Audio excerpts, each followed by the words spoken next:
کہتے ہیں چھوٹا سا بچہ صبح صبح آ گیا، کہنے لگا حضور آپ کی کل دعوت کرنی آ جائیں گے؟ آپ نے فرمایا آ جاؤں گا۔ کہنے لگا میں یتیم ہوں، باپ میرا فوت ہو گیا اور میرا بڑے دل کرتا ہے آپ سے محبت ہو گئی۔ فرمایا کب آؤں؟ اس نے کہا کل آ جانا۔ کیا کھلاؤ گے؟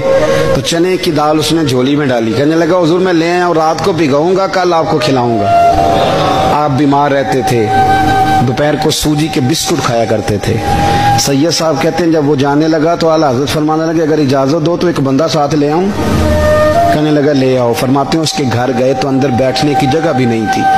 1000 کتاب کے مصنف، لاکھوں کروڑوں مریدوں کے پیر، امت مسلمہ کتنے بڑے لیڈر، کہتے ہیں اس نے نا باہر گلی کے باہر دروازے کے باہر چٹائی بچھا دی۔ کہنے لگا حضور اندر جگہ نہیں ہے، میری اماں ہے اور آپ عورتوں سے بڑا پردہ کرتے ہیں۔ اعلیٰ حضرت باہر بیٹھ گئے زمین پہ، اس کو کہتے ہیں لاجپال پیر۔ باہر بیٹھ گئے، وہ چنے کی دال لایا اور باجرے کی موٹی روٹیاں۔ آپ کو تکلیف رہتی تھی پیٹ میں، آپ وہ چیزیں استعمال نہیں کرتے تھے، پر 1.5 روٹی کھائی۔ کھانے کے بعد کہا جائیں؟ کہنے لگا نہیں میری اماں آگ جلا رہی ہے، چائے پی کے جانا۔ وہ چائے آئی، جو بندہ سڑک سے گزرتا حضور جہاں بیٹھنے فرمایا جاؤ کام کرو، دعوت ہماری ہے تمہاری نہیں، جاؤ اپنا کام کرو۔ وہاں بیٹھ کے کھانا کھایا۔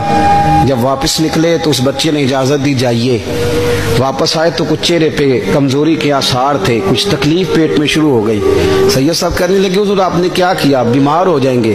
فرمانے لگے ایوب علی یار بیماری تو ٹھیک ہو جائے گی، پر تو نے دیکھا نہیں یتیم کا دل کتنا راضی ہو گیا ہے، کتنا راضی ہو گیا اس کا دل، کتنا وہ خوش ہوا ہے۔ اور فرمایا جب یتیم راضی ہوتا ہے تو اللہ بھی راضی ہوتا ہے، اللہ کے نبی بھی راضی ہوتا ہے۔ بڑی پرہیزگاری والی زندگی گزاری۔